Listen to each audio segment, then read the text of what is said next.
कि बिहार के विकास की यात्रा को अगर आप देखेंगे और इसको समझना चाहते हैं, आपको बिहार के विकास के आंकड़ों को थोड़ा पीछे से देखना पड़ेगा। बिहार 65 तक 1965 तक देश के अग्रणी राज्यों में ही था।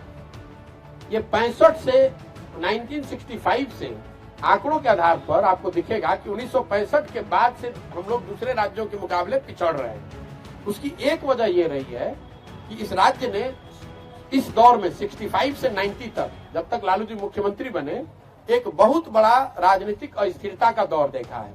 67 से 90 के बीच 23 साल में बिहार में 25 अलग अलग सरकारें बनी, 5 बार गवर्नर रूल और अलग अलग 20 मुख्यमंत्री।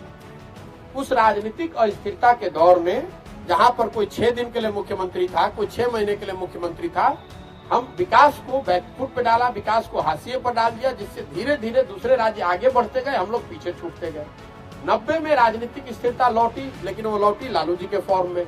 उन्होंने कहा कि भाई आर्थिक विकास की जरूरत नहीं, हम सामाजिक न्याय करेंगे। सामाजिक न्याय में उन्होंने लोगों को आवाज दी, और जो बिहार की जमीनी हकीकत से वाकिफ लोग हैं उनको ये मानने में दिक्कत नहीं होनी चाहिए कि समाज के कुछ वर्गों को जरूर आवाज मिली, लेकिन सामाजिक न्याय सिर्फ आवाज नहीं है। उन वर्गों को शिक्षा नहीं मिली, उन वर्गों को जमीन नहीं मिली, उन वर्गों को पूंजी नहीं मिली, उनकी स्थिति कुछ बदली नहीं। लालू जी ने सामाजिक न्याय के माध्यम से उनको आवाज दी और उस आवाज से अपनी राजनीतिक करियर को आगे बढ़ाया। 2005 से नीतीश कुमार जी वापस आए हैं।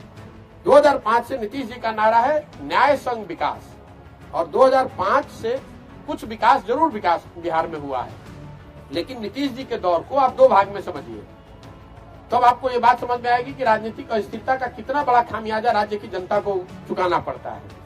नीतीश जी के 17 साल के कालखंड को आप 2 भाग में बांट लीजिए। 2005 से लेकर 2012 तक का एक दौर जिसमें राजनीतिक स्थिरता थी, चाहे जिस किसी के भी वो साथ थे, वो लोग मिलकर बिहार के विकास के लिए लगे हुए थे।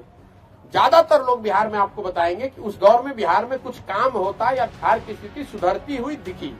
वो इसलिए दिखी कि इतना अंधकार था कि एक छोटा दिया भी जला तो आपको ज्यादा प्रकाश दिखा, और दूसरा कुछ काम होने का करने का प्रयास किया गया।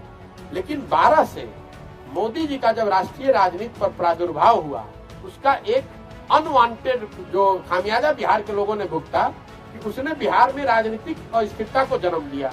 जब मोदी जी 13 से आए राष्ट्रीय राजनीति के परिदृश्य पे, तो नीतीश जी फिर उससे अलग हो गए। तो आप देखिए ये 12 से 22 के बीच में नीतीश कुमार जी का ये 6वां सरकार का प्रयोग है। जिस एनडीए में थे उससे अलग हट गए। फिर उसके बाद चुनाव जब 14 में हार गए तो मांझी जी को बनाया, वो दूसरा प्रयोग था। तीसरा फिर मांझी जी को हटाकर खुद बने। फिर चौथा जब महागठबंधन के साथ आए। फिर 5वां जब महागठबंधन को छोड़कर एनडीए में चले गए। फिर 6वां जब उस एनडीए को छोड़कर महागठबंधन में आ गए। तो ये आप 10 साल में अगर 6वीं तरह की सरकार बना रहे हैं तो फिर विकास हाशिए पर है।